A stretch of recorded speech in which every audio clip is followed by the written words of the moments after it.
Hey everybody, welcome back to the CALLOUS ADV Legends series. Here with one of my longest Pokemon friends and a CALLOUS Invitational champion, the best player ever produced by the UK. It is Triangles. My man, thank you for being here. I appreciate the time. Hmm. Thank you so much for having me as well. I'm really looking forward to getting into this. I think most people probably know you, especially people who have followed my channel long enough and know that you are, in fact, the CALLOUS Invitational 3 champion, but if anyone out there doesn't know you, could you please just give us a brief overview as to who you are and all that good stuff? Sure. So outside of Pokemon, I'm from the UK, as you can hear by the accent. I live in London, and one thing that's probably going to be a surprise to quite a lot of you is that I'm 25. A lot of people think I'm a bit older because I've been around a long time, but I never bothered to correct them. I think it's funny, just roll with the old fart thing. But no, I'm pretty young. As for work, I'm a chef. Yeah, you know what, I've known you for over 10 years at this point, and I didn't think you were 25. I think I also learned something just now. Yeah, yeah. Well, that There you go. transition it transitions into the next question. I mean, you obviously started pretty young, but could Very you young. could you walk us through how you did get into it originally? Where were you in life at the time? I mean, preschool evidently, and what is it that made you want to get into this hobby, put time into it, and Gen 3 specifically, what made you? I know you dabble in other things, but you're a Gen 3 main. Tell us about that. Yeah, sure. So obviously, like anyone else on here, I played the console games as a kid, and at about 12 years old, I start messing around online, find Pokemon Online, the simulator, download it, and I just played whatever, any tier, any team, absolutely casually. And like anyone else, I thought it was really cool that you could just battle people all over the world on an online simulator for free. I had a lot of fun with it. I wasn't specifically an advanced player to start with. I'd say I probably gravitated towards advanced because I like the sprites best. What was your first cartridge game before you even got into the competitive scene? First cartridge game would have been Emerald, but by far the one I had the most hours logged on, definitely Diamond. So did you actually never play the first two generations on cartridge? No, I didn't. Too young, I'm afraid. Okay. And then you started out on PO. Do you remember about what year that was? Yeah, it would have been like late 2010, early 2011. I think my Smog and Join date is December 2011, which would have been 1 month after my 13th birthday because I dutifully waited until I was copper legal. Yeah, so you really did start younger than most. I mean, for me, in perspective, because I started pretty similar in real time as you, I was in my 20s at the time, so it's a big discrepancy. I mean, having an interest in something as a kid is one thing, but here we are all this time later. I mean, what was the appealing part of this game that made you stick with this for all these years? Well, yeah, all these years is right. Like, I was thinking recently, I've been playing competitive Pokemon for more than half of my life, and I Wow. think what's kept me around it is the uniqueness of the game. The fact that it wasn't intended to be a competitive game like this. It's intended to be a cartridge game, as you were saying. But online communities have essentially made it into something that it wasn't meant to be, and it's so special for what it actually is. And the fact that this unique set of janky mechanics and kind of unoptimized Pokemon per se lends itself so well to a competitive scene that's really exciting for both players and spectators. I love that about the game. I think it's really special. So sticking with the early days for a bit, what are some of your favorite memories from the earliest days, whether it's tournament accomplishments, friendships that you made, some of the things that stand out to you when you look back at the beginning, say the early 2010s or so. Yeah. So I think my my first real positive memory of Pokemon was making my first close friend from Pokemon, which was, of course, TM1337 Falcon Punch slash Meteor 64.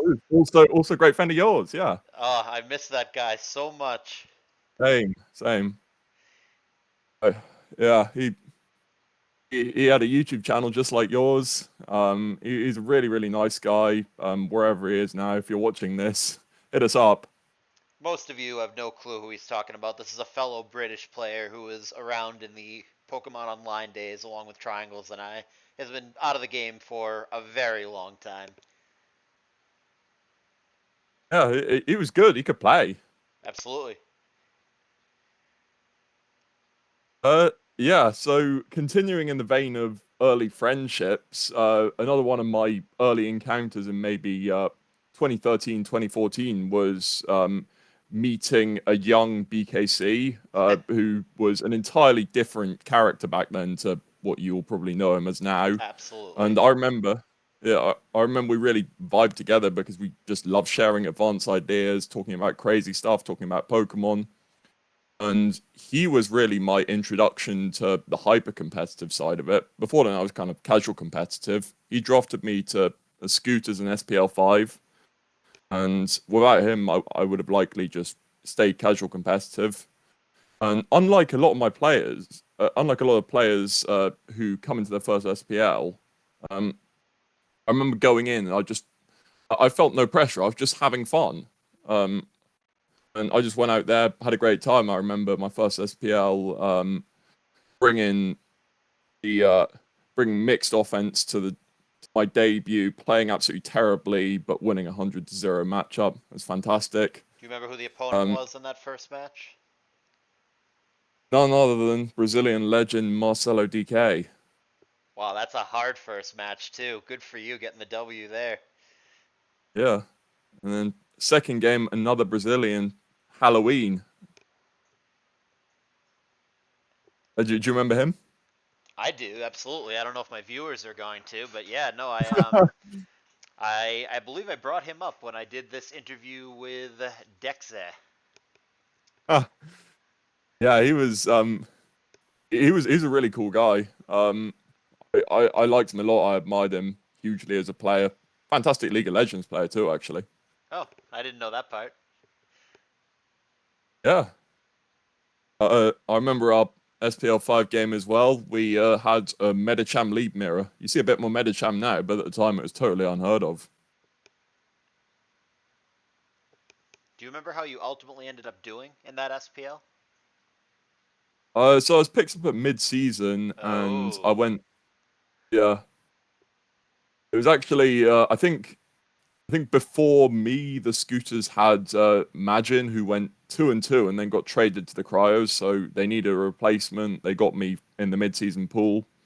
I filled in, went 3-2, and I think Majin won every other game or something ridiculous three after two being traded. So 3-2 is awesome for your first SPL, especially getting thrown into it right in the middle when the other guys are already in form and in that mindset and have been trying to smash every week. Here you are, first time, just toss you in against a really good opponent in the fifth week. That's not easy. yeah, I suppose not. But at the time, I really didn't feel any pressure. I just rocked up and had fun. So the subsequent years, we'll skip ahead a little bit. Late Sure. 2010s or so, mid to late 2010s, I invited you to play both of the first Callus Invitationals because Hmm. you and I have been friends forever. You didn't play, and then I mean throughout that time period, you dipped in and out of the game. It seemed like you had a lot of interest, and then you had zero interest. You would disappear for long stretches of the time. You outright tried to quit on multiple occasions. I specifically remember conversations with you saying you're done, you're cold turkey, fuck this, I'm out. But I mean, here we are in Yeah. 2024, and you are still playing. So give us the breakdown. I mean, what is it that made you want to quit the game, and How the hell did you end up back here after all those times trying to leave? Well, in terms of fluctuating activity, I think like everyone else who plays this game, I'm a 3D person and my life is more than just Pokemon. Um, Pokemon will always be a part of my life though, and I will always love it. It's very hard to deny that. Um, of the times that I quit or left, I I don't really remember specifics that much because partly because it's been a lot of times. I'd say it's probably likely something else at the time took priority. It felt at the time, and I mean, who knows what you had going on in real life, but I mean, it felt at the time like you had a lot of frustration with the game and you just could not be bothered with this right now. It felt like I'm not having fun, this game sucks, I don't want to do this. Is that not the case, or was it more you are still having fun with Pokemon, you simply have something more important going on in real life? Oh, maybe now you mention it, I might have been a bit of a rager back then. Like, but I no, I think I would just default to my previous answer and say no. Ultimately, if I abandoned the game for a period of time, it would have just been because something else had taken precedence in real life. Uh, in terms of frustration, though, I think everyone experiences that kind of frustration with the game because due to its quirks and mechanics, it can be pretty unforgiving and not necessarily rewarding sometimes. Was there that you can remember, was there a particular tournament or particular incident back then that you didn't do as well as you wanted to that maybe contributed to some of that frustration? Well, strangely enough, it was probably the uh actually no. I think SPL 8 I had a very bad year.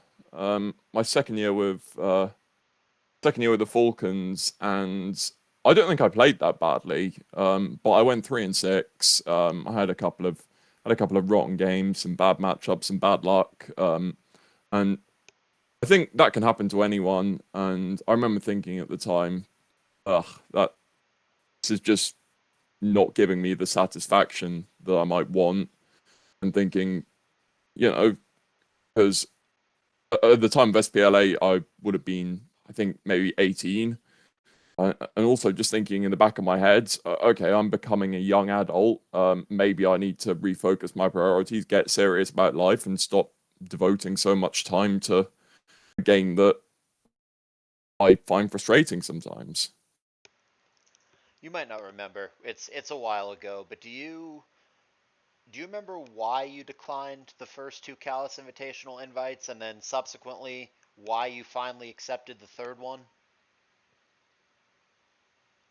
Well, okay, first of all, I'd like to say I'm sorry for declining the first two, and if I could go back in time, I'd absolutely play them. I think as for the first two, they probably just came at bad times when I might have been away from the game.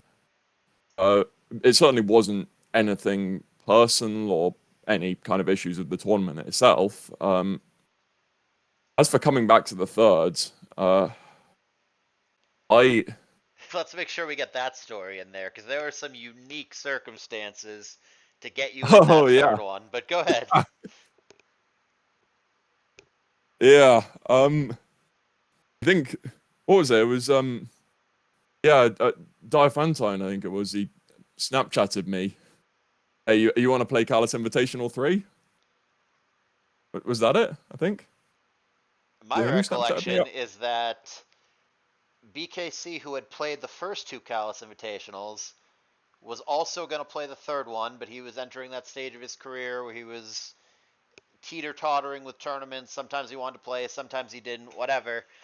And then I believe he ended up selling you his spot in the tournament. I don't remember what you paid him, but I'm pretty sure you initially said no, and then BKC wanted out, so he sold you his spot. You paid him for his spot in the tournament, and then obviously ended up making your money back. But Do you remember? I mean, you would know better than I would. Do you remember that incident? Do you remember what you paid him? Do you remember why you decided after declining to buy your way in?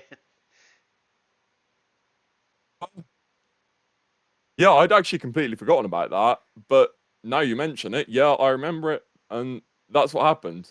I don't think I paid him a lot. It might have been about maybe 20 quids, maybe even less, but no, I definitely did pay for my spot. Uh, yeah, you're right. I can't believe that slipped my mind because it's absolutely insane. That's a wild story. It's the first time and last time, as it turns out, that anyone ever did that. But it looks like you got a return on your investment because, as we know, not only did you win the tournament, but you were the first person to win the tournament from the upper bracket, which at the time, it has been repeated since then, but remarkable accomplishment at the time.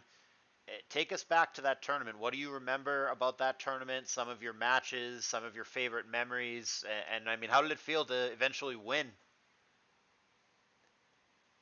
Okay, so going into the tournament, I I think I paid for the spot because I was obviously absolutely desperate to get in. And I was desperate to get in because in the back of my head, I just felt unbeatable somehow. I went in and I knew I was going to win. I haven't had that feeling since, and I'd never had that feeling before. I was just playing so well. I thought I was just better than everyone else at the time. I mean, I don't know if I was. Maybe I was a bit fortunate at times. You need luck along with skill to have a good run. Um, as for individual games, there's a couple that I think stick out in my memory. The first one would be in my first of my two series against Asta. Uh, so I think that would have been the semi-final in the winners bracket, and it's game two. I've lost game one. And in game two I'm using a kind of aggressive calm mind type team, and he's using physical offense. It's typically a favorable matchup for the physical offense, and so far he's really got me on the ropes. His team has smashed up mine. I think he had Heracross that did quite a lot of damage to my team. And all I have left is this last Monrachi, and it's sitting there. It's been in the back all game, but I've kind of been thinking, okay, if I can get X Pokemon this low, I don't remember the exact details that well, but I remember just thinking, okay, if I can just get to this point in the mid to late game, Jirachi can do it. And I held out. I was, I think, like 5 months down to one at some point, and I sent out Jirachi all in, Bean's house, and that was an absolutely fantastic feeling in that game because I know I made it sound like kind of incidental, but I did actually think about it. uh, Another game that stuck out would have been game two against ABR in the I think the winners final, um, which is where I used the Osgood all-in Snorlax team. If you remember that one. I sure do. The Moltres, Donphan, some Pursuit user, Umbreon, I think. Yeah. God, man, I know this. Magneton, and who was the last poke? Water, Milotic. No, it's got to be Celebi. Yes, Celebi. Okay, I had five of the six. Yeah, I remember that team. Yeah, lead Moltres, right? And it's got the weather change. And then, yeah, Yeah, the sunny day. yep. Donphan, Umbreon, Magneton, Celebi, all in on Lax, which at the time was unlike anything that had been seen. That was wildly creative at the time. And I remember commentating on it, and I remember people giving you a lot of praise. Yeah, take us through that game. That was very memorable to me as well. Yeah. Um. So throughout that tournament, I'd been talking a lot with Osgood, who might be the one Pokemon player on Earth flakier than me, and at the time we were both really into it, and we were discussing a lot. He had a lot of really interesting ideas. He had a lot of innovations, and quite often I would I would adapt them, I'd expand on them, or we'd just build stuff like 50-50 collaboration together. Um, but he was the brains behind a lot of my teams back then. And one day he comes to me with this team. It's so out there. I mean, there's so many Pokemon you don't typically see. It's put together in such a way that it kind of defies a lot of basic team building principles, and it's leaning on the Snorlax with all these very specific engines to support it while being able to defensively match up against everything relevant. And I I think I chose ABR as that person to take it against because he was and still is very much a classical SCUM TSS player. He uses a lot of other stuff now as well, but like that's ultimately his fallback. I didn't even face SCUM in the game. I faced like a kind of a spikeless Starmie Doug Trio offense. And it wasn't really the Lax itself that won that game. Actually, it was almost like the defensive web of my 6 Pokemon, like the synergies together, that just shut his team down. Umbreon did a job on the Gengar, which was absolutely fantastic. That's such a good feeling when you can pull off Umbreon. And the team really just worked a treat. Donphan did its job against the T-Tar. And I loved playing that game. I just felt like, the spectators are loving this. I'm loving this. I'm really having fun with Pokemon, and like that game and the whole tournament really it's such a special memory to me. I mean, it speaks to the quality of the team when you are playing Magdoll, essentially, Magdon fan in this case. Yeah. You don't get the Skarmory matchup, which is of course Magdoll is a matchup fish trying to get a Skarmory matchup. You don't get it, but then you just win anyway. I mean, it really speaks to how well built that team was. How much credit would you give Osgood as far as your success? I mean, ultimately you were the one playing the games, but how big a part of it was he for that run? Oh, he was an absolutely huge part of it.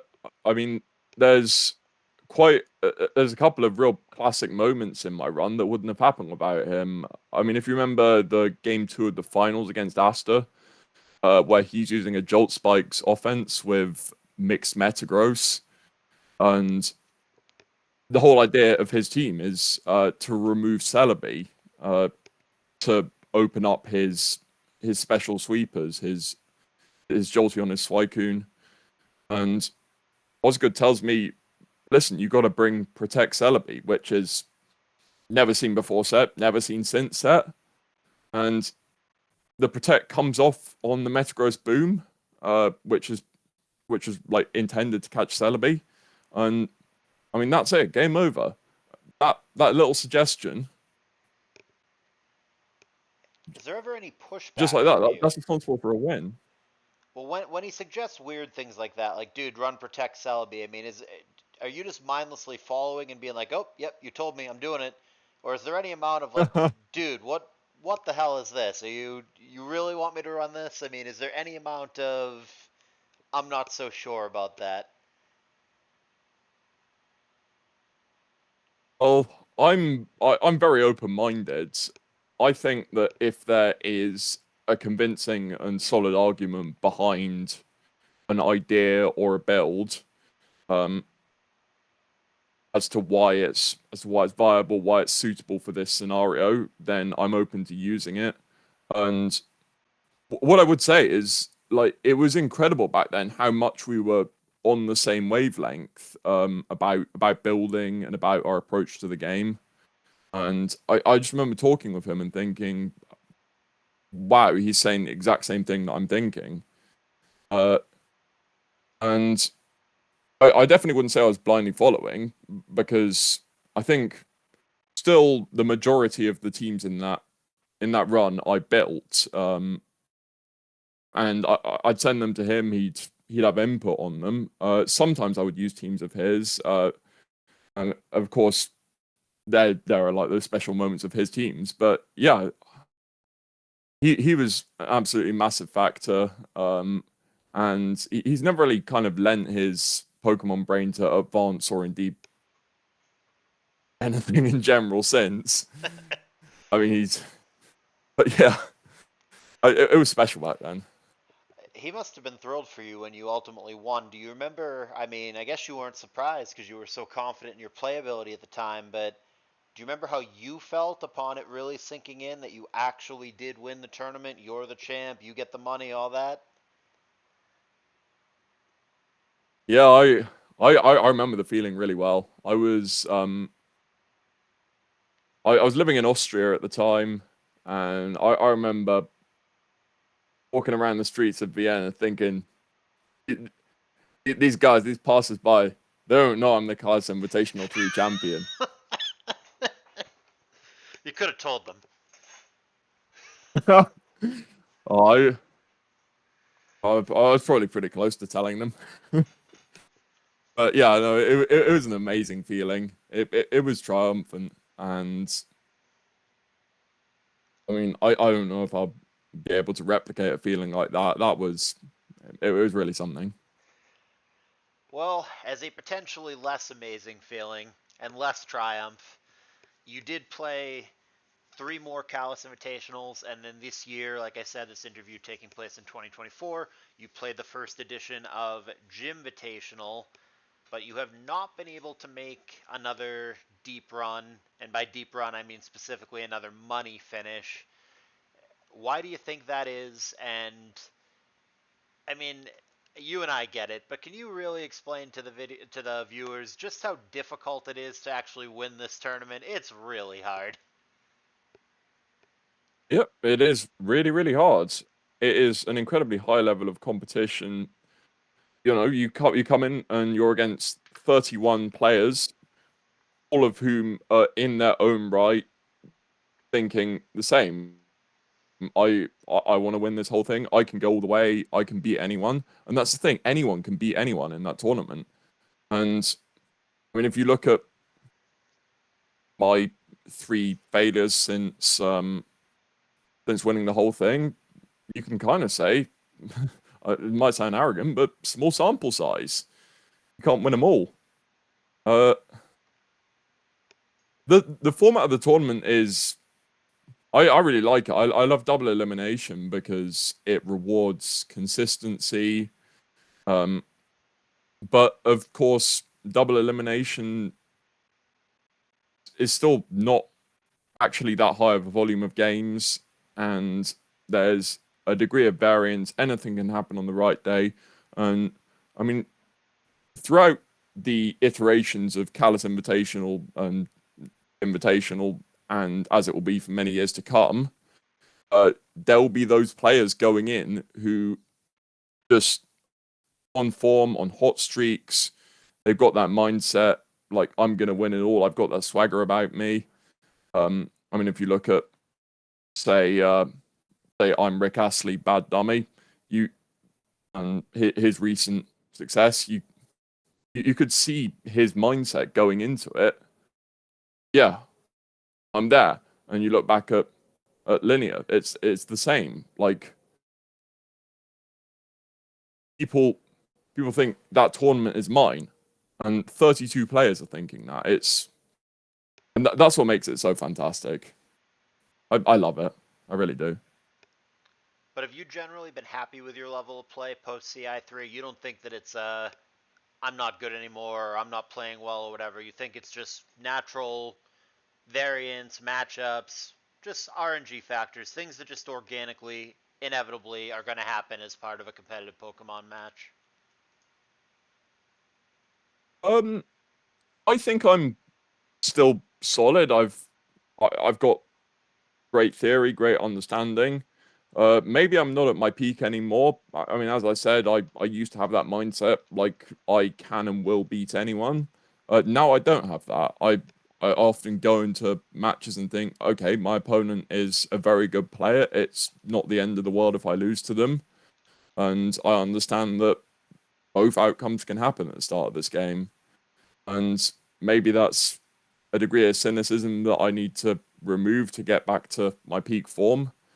But in terms of pure Pokemon skill and understanding and knowledge, I think I've still got it. Maybe the ability to pull off those kind of killer plays, those ballsy plays, but also those plays that are like very perceptive, and things that the average player just doesn't see. Maybe that's gone from my game a little bit, and but of course I'm still an active player. I'm still working to get that back, and I still always think no matter what, no matter how many years I've been playing, I can improve as a player, and I think everyone can improve as a player, even the absolute best. So you touched a little bit earlier on SPL. You have played in it multiple times. You've been picked up at mid-season multiple times. You've played full seasons. You've managed it. You've been around SPL for a long time, and you saw the guys. We've already talked about a couple of these in this interview, but the BKCs, Dexas, Ojamas, McMegans, Undisputeds, Astas, these guys were all involved in SPL back in that golden era that you were very much a part of. Back then, which of those guys or another guy did you enjoy playing against the most and why? And of course, the flip side of that is there someone that you didn't enjoy playing against and why? Okay, that is a fantastic question, and I've got someone that comes to mind immediately as someone I love to play against, and someone that comes to mind immediately as someone I found it incredibly frustrating to play against. Uh, I loved to play against Dexter, and I also loved to spectate Dexter back then. He was and will always be one of my favorite competitive players. He he's like been staunchly offbeat, in his style and his building, his aggressive play, and whenever I played against him, the games were exciting, fun, and I think they made for great spectator experience as well. I really loved what he brought to the table as a player. Everything about him was so organic. As for someone I didn't like to play against, this is not because it's not like any negative at all. In fact, it's a positive of them as a player. But I found it nightmarish to play against Astamatitos. He was so tough to face, because with him, he'd always be able to play to his outs, and work out some way to win in the end game. Like you could get ahead against him, but he's worked out, he's calculated. You could tell from watching him play back then, his timer always went down to 30 because he was thinking about absolutely everything, every scenario, and he was always thinking, what do I need to do to snatch victory out of the jaws of defeat? And against him, it was never over until it was over. And I remember having a couple of really tight games, tight, frustrating SPL losses against him in SPL 8 and SPL 9, two close losses. And I remember just thinking, I, I let that one slip. Um, so yeah, fantastic player, but I didn't love playing him. So as far as you as a builder, a lot of people when they think about you, you're not just a standard Scum and Bliss TSS spammer. People think of you as a weird builder. In fact, when I interviewed McMegan, he described you as erratic. Would you agree with that characterization of yourself as erratic, as a weird builder, as an unconventional builder? And as a whole, could you just walk us through your approach when you build, your process, your mindset? Are there any innovations, teams, weird things that you think you deserve credit for, that you did first, or that you popularized? Uh, So, in terms of the erratic comment, I'm afraid to say I actually kind of agree with it. At times, yeah, my teams are erratic and not everything works. I've always been experimental and I've definitely had some bad losses over the year that I can attribute at least partially to team selection. And that's kind of been the nature of my building and how I approach Pokemon, that I'm a thrill seeker. I'm a gambler. I like to take risks. And sometimes that comes back to bite you on the arse. Uh, my building philosophy uh, is really just, does it work? I'm incredibly open-minded about what I might use, what styles, what Pokemon, what move choices, as long as it is, as long as it's practical, as long as it has an application and there's a thought out reason behind using it, I'm I'm ready to choose.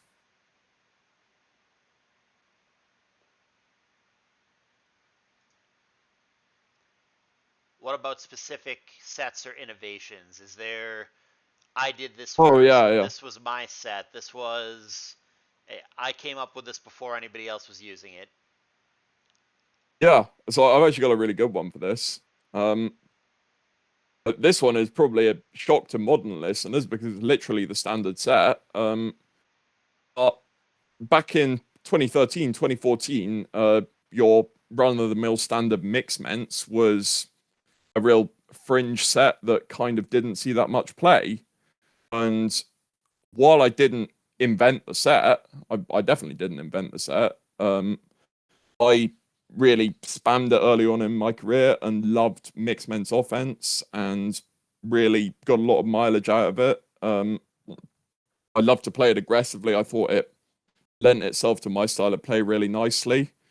And I think that my play and my early SPLs were a big contributing factor to that rise of kind of mix off with things like DD tar or Aero with the mixments, to the extent where it became standard enough that teams adapted themselves to play against it, and mixments itself as a Pokemon, its role actually changed a little bit to be more of a Pokemon that you see on spikes.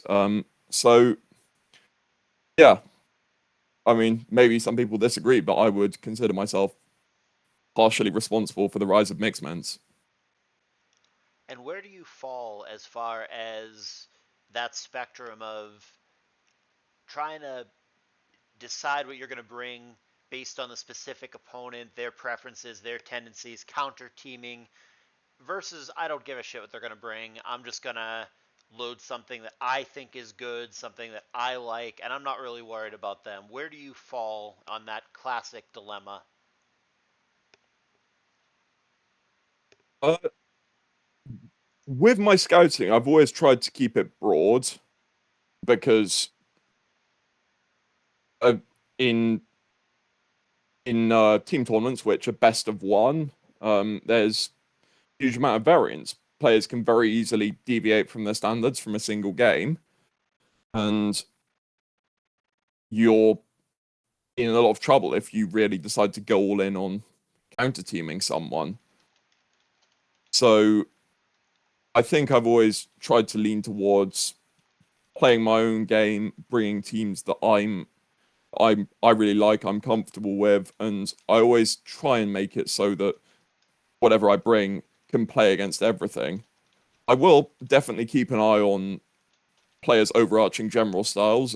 Of course, I mentioned earlier in the interview, looking at, in very simple, basic terms, ABR as a traditional SCARM TSS player. And something like that is definitely worth taking heed of, even if it's just to the extent of making sure you don't instantly lose to TSS. Um, but especially in the best of one format, I don't necessarily buy into hyper scouting. One thing I do like to do and have definitely got success out of is bringing teams that ignore something very specific. A good example is a lot of lot of advanced teams that would otherwise be incredibly good, quite often 6-0 by Heracross.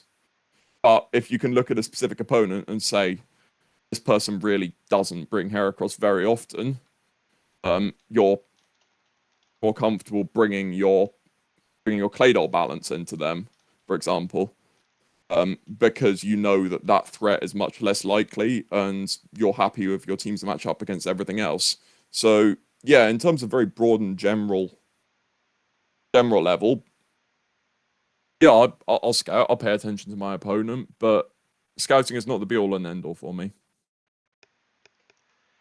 So you've been around, as we talked about, long time, over a decade at this point. Hell, you said you've spent more of your life playing this than not playing this, which is a crazy statement to make, even though it is true in your case.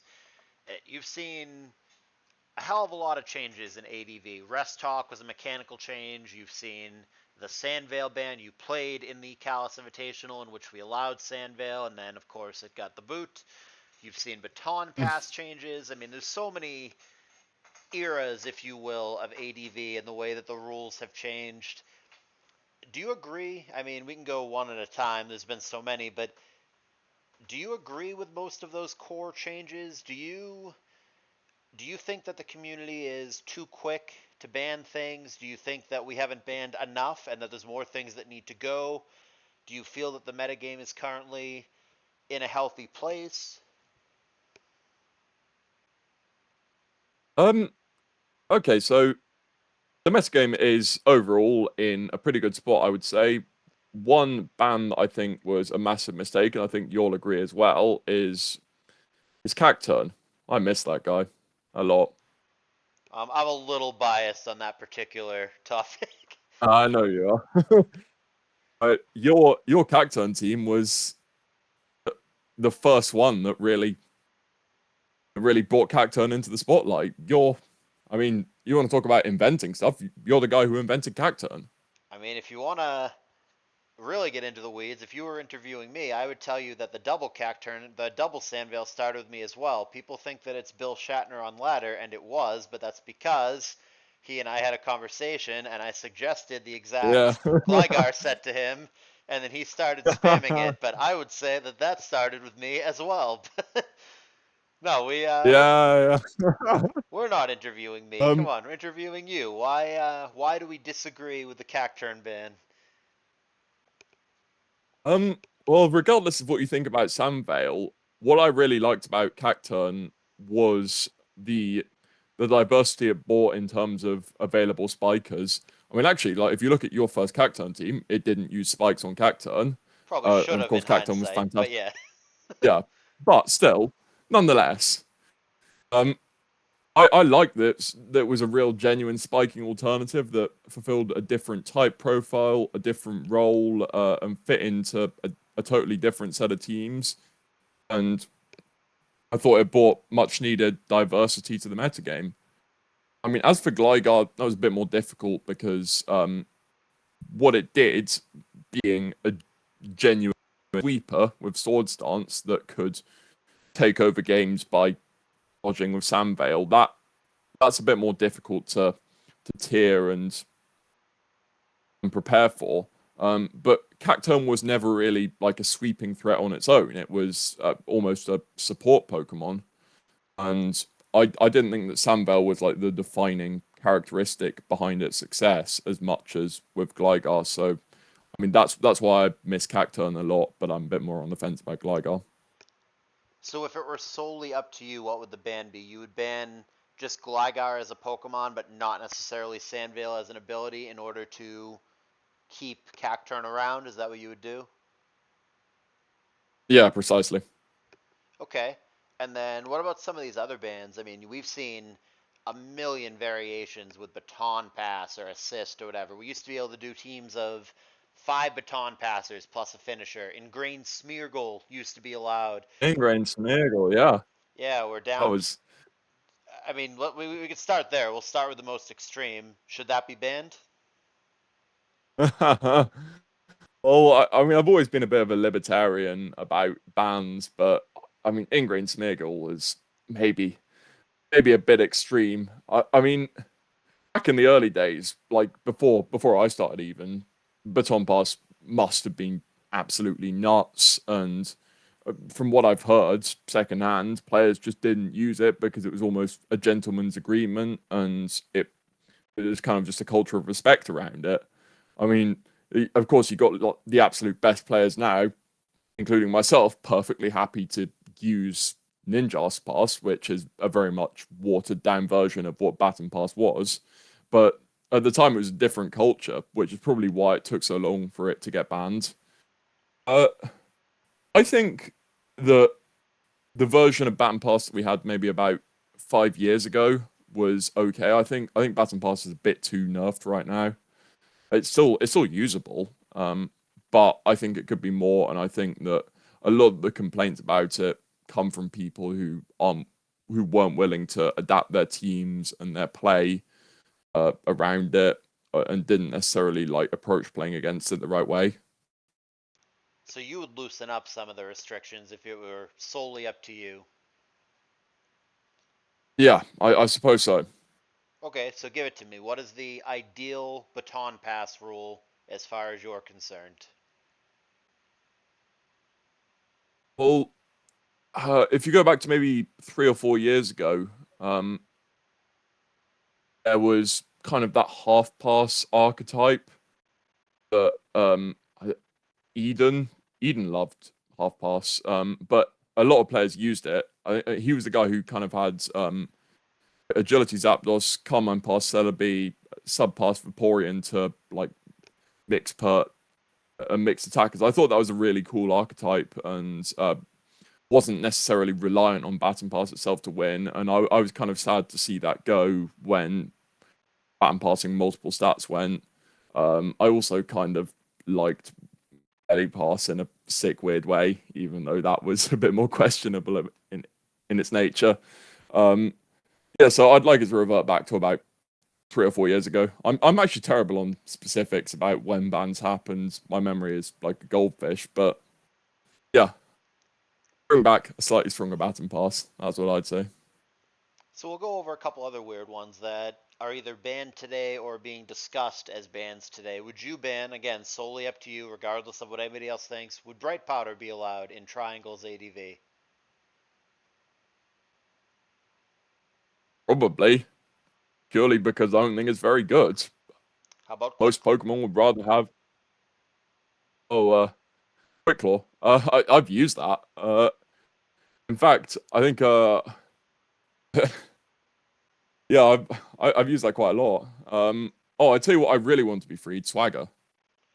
That was going I to be was one of my next distraught when that ones. got banned. So you don't Yeah. agree with that ban at all? No, I thought Swagger had so much potential. There were a lot of Swagger sets I was just really starting to experiment with and have fun with just when it got banned. I was really into Swagger Jolteon.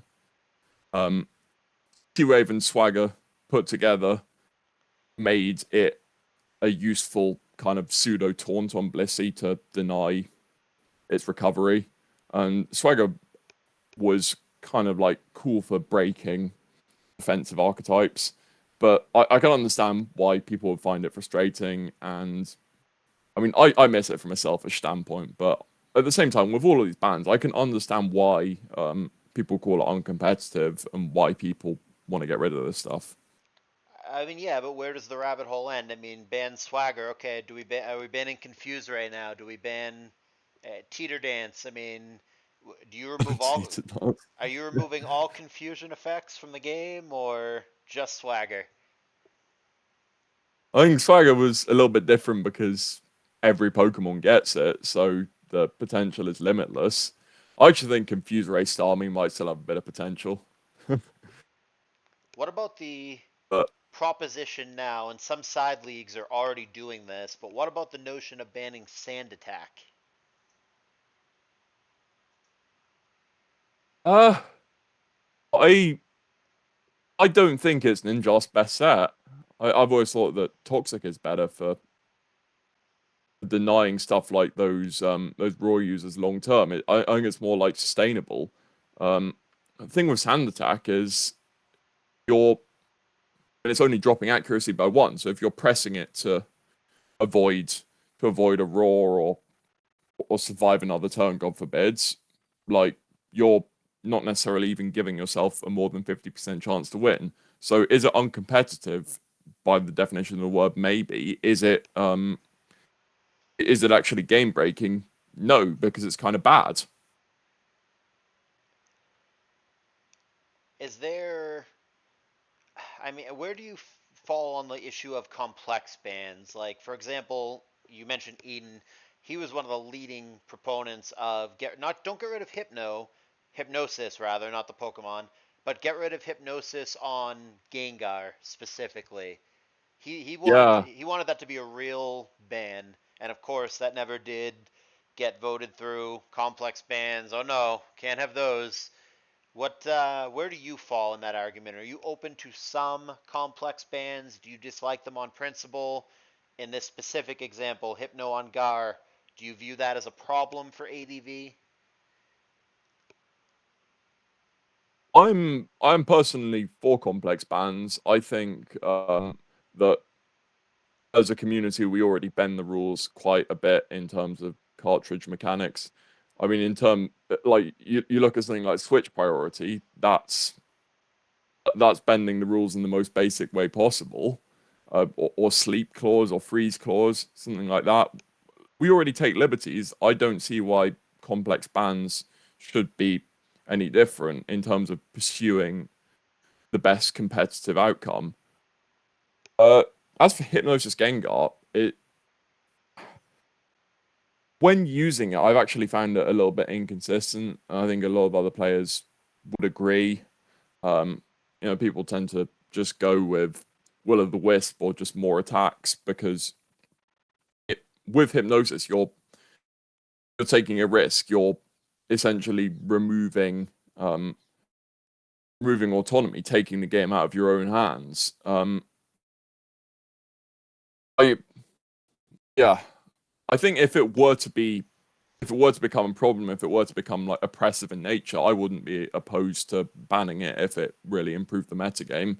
Hypnosis Scar is an individual Pokemon, though. No, not a problem.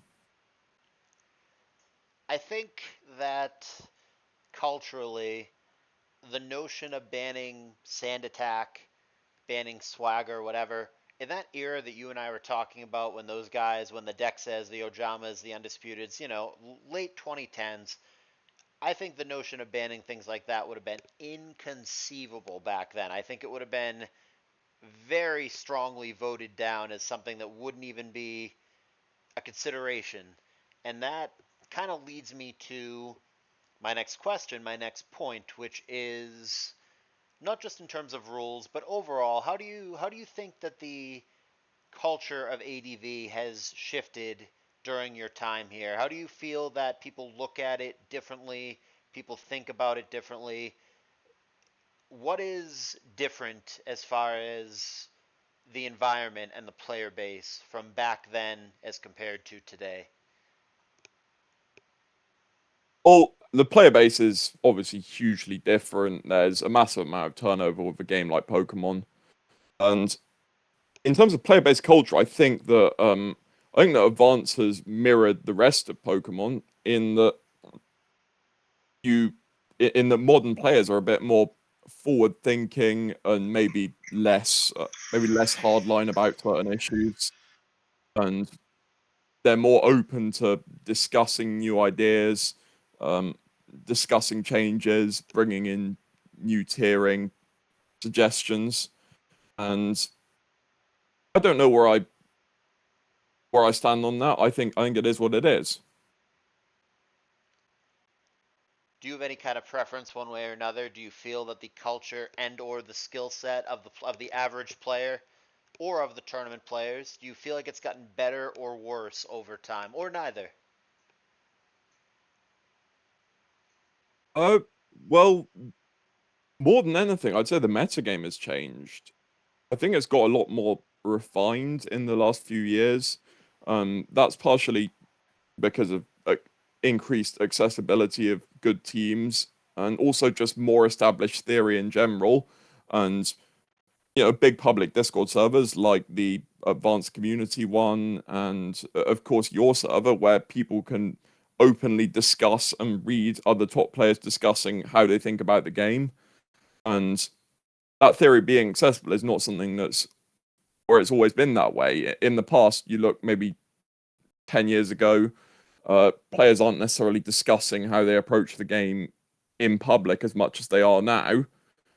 So that kind of information is shrouded behind private servers. So there's definitely like a natural improvement in the player base because teams and theory about the tier are so accessible through various resources.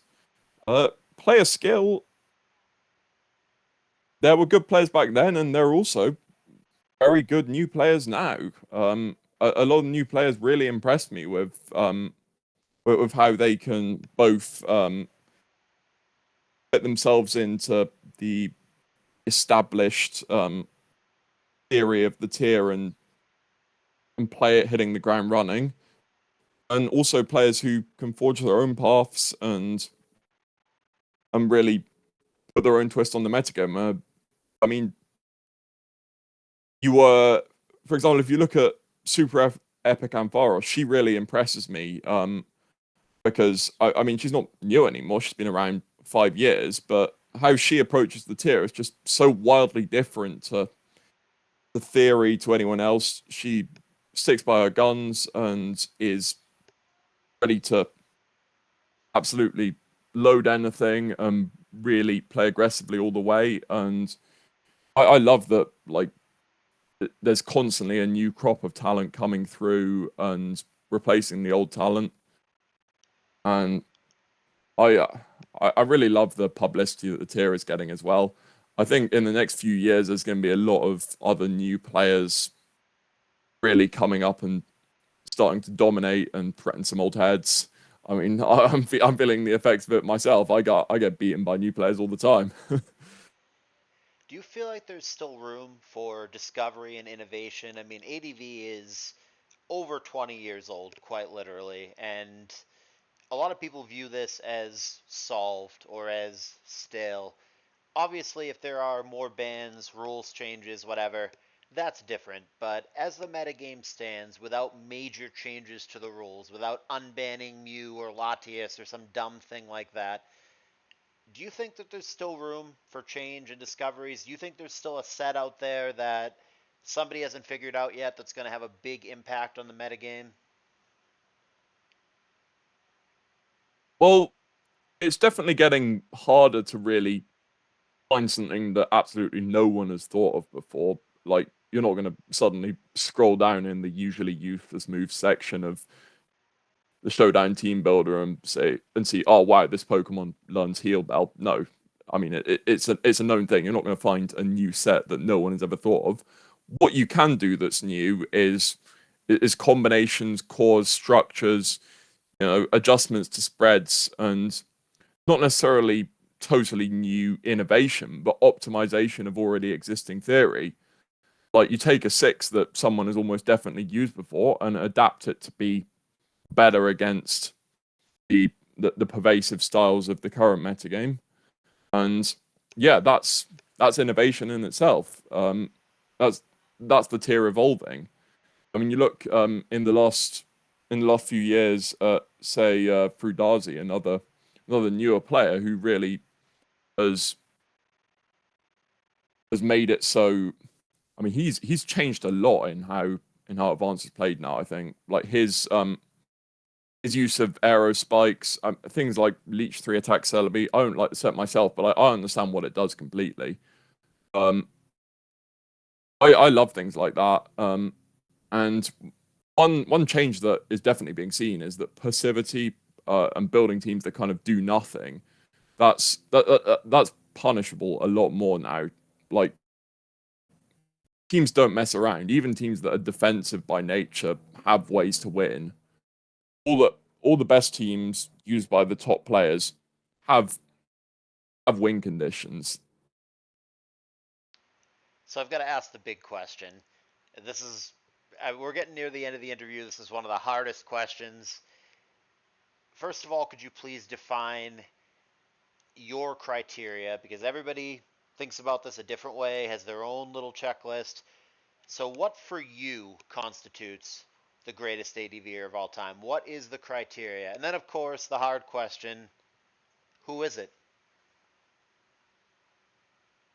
Okay, now we're talking. Uh, so first off, most important criteria: the proof is in the pudding, and that is tournament success. A player can't be the greatest of all time unless they get results, and that counts for more than anything. And then when you go a step beyond that and you watch the games, you ask, why are they getting results? How are they getting results? What are they doing that's different to other people? Is it because they're building differently? Is it because they're thinking about the game differently? Is it their early game, their mid game, their late game? And the answer is always different for individual players. I mean, that's why it's such a hotly debated topic. It's why there's so much argument about who is the GOAT of Advance, who is the GOAT of Pokemon in general. And that's because all the top players are somehow different from each other, and that's part of what makes Pokemon so fantastic. So, for individual players, I'd like to highlight. I'm not actually going to go out and say any given person is the best advanced player. I got a few names I think are really special players.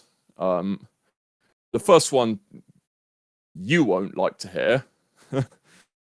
It's Ajama.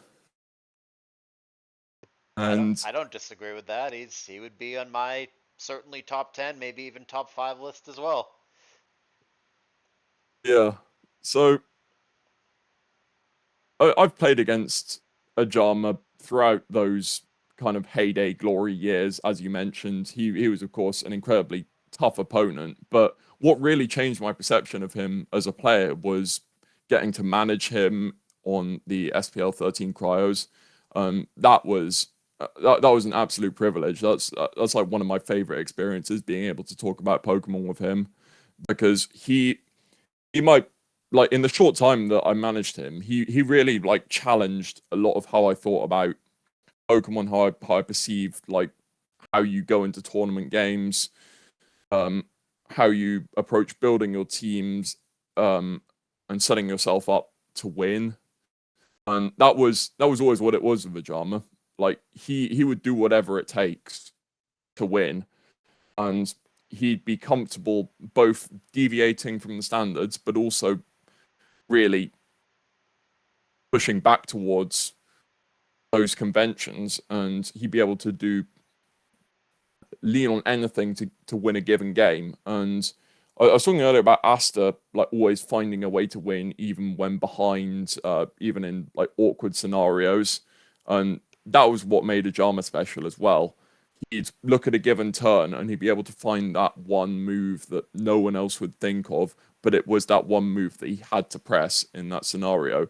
Like he'd be able to perceive a threat when another player, even a very good player, wouldn't even necessarily know that threat was there, because that threat was coming 5 turns down the line if he avoid didn't avoid it by doing something that wouldn't be like a theory move. And I loved how he thought about the game. The next player is a very obvious one. Another francophone, McMegan.